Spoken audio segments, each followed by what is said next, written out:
আজ যাবো বাপের বাড়ি, তাই তো তড়িসড়ি করে কাজকর্ম শেষ করে রেডি শেডি হয়ে গেছে। তো আমাকে কেমন লাগছে দেখো, এই ড্রেসটা অনেক দিনের আগের। আর মামামকে টুকটুক করে রেডি করিয়ে দিয়েছি, এটা মামামের নতুন ড্রেস, ওর ঠাম্মা কিনে দিয়েছে। তো ব্যাগ নিয়ে বেরিয়ে পড়লাম রাস্তায়।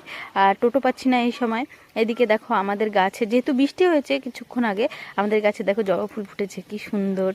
আর আমগুলো দেখো বড় বড় হয়ে গেছে কতটা, আমের গায়ে জল লেগে আছে, বৃষ্টির জল।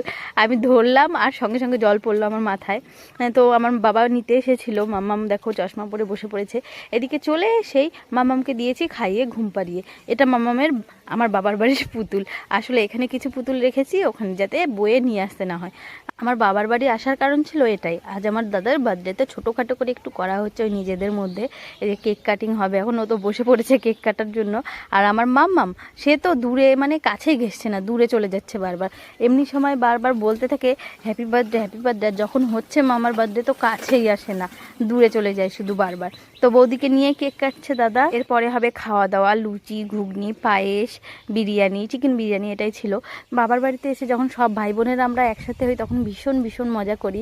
তো তোমরা কে কে এরকম মজা করো কমেন্টে বলো। হ্যাঁ, তো পরের কিছু ভিডিও আমি ক্লিপ নিতে পারিনি কারণ পরিবেশন করছিলাম, কয়েকটা ছবি তোমাদের সাথে শেয়ার করে দিলাম। তো আজকের ভিডিওটা তোমাদের কেমন লাগলো কমেন্টে জানিও। Bye bye.